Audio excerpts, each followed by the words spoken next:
Hello, xin chào mọi người. Bây giờ đang là dịp năm hết Tết đến.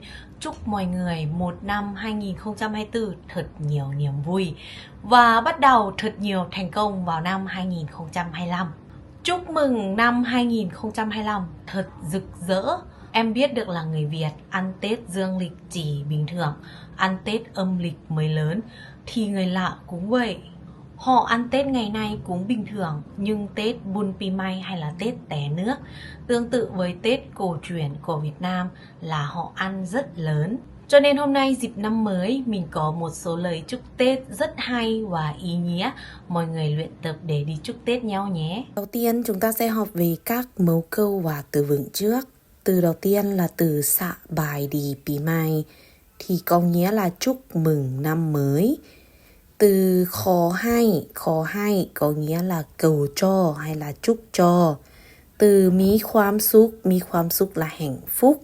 Khi mình nói thì mình sẽ ghép từ khó hay với các động từ hay là danh từ. Ví dụ khó hay mí khoám xúc thì sẽ có nghĩa là chúc cho hạnh phúc hay là cầu cho hạnh phúc. Tiếp theo là từ míสุขภาพแข็งแรงมีสุขภาพแข็งแรง là sức khỏe. Và từ trả lớn hung hướng là thịnh vượng. Ví dụ nếu mà mình muốn nói một câu là mình lấy từ khó hay ghép với những các từ này là khó hay trả lớn hung hướng có nghĩa là chúc thịnh vượng hay là chúc an khang thịnh vượng. Từ sốc đi là may mắn. Tiếp theo là từ ประสบผลสำเร็จ ประสบผลสำเร็จ thì có nghĩa là đạt được thành công hay là thành công. Từร่ำรวยlà giàu có. Còn từ hình rวยthì cũng có nghĩa là giàu có. Người Lào cũng hay nói chúc nhau câu này là khó hay hình rวยthì có nghĩa là chúc bạn giàu có hay là chúc bạn nhiều tiền.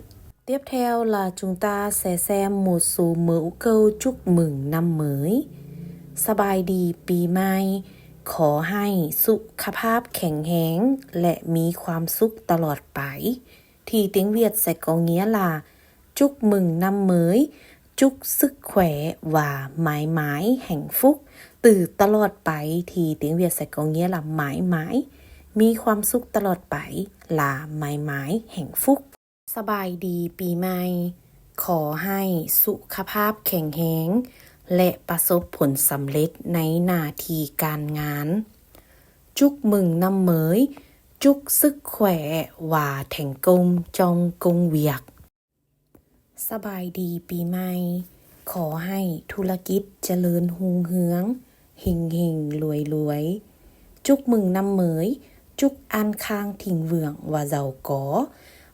Từ khó hayธุรกิจเจริญรุ่งเรือง thì sẽ có nghĩa là chúc cho kinh doanh an khang thịnh vượng hay là chúc cho kinh doanh phát tài phát lộc. Hình rวยlà giàu có. Cuối cùng dịp Tết năm mới, Mơi xin cảm ơn tất cả các anh chị cô chú đã theo dõi kênh của Mơi. Và Mơi cũng xin chúc cho tất cả mọi người học được tiếng Lào một cách vui vẻ và đạt được thành công trong việc học tiếng Việt, tiếng Lào. Chúc mọi người thật nhiều hạnh phúc và luôn luôn gặp nhiều may mắn. Cảm ơn, xin chào mọi người, sốc đi.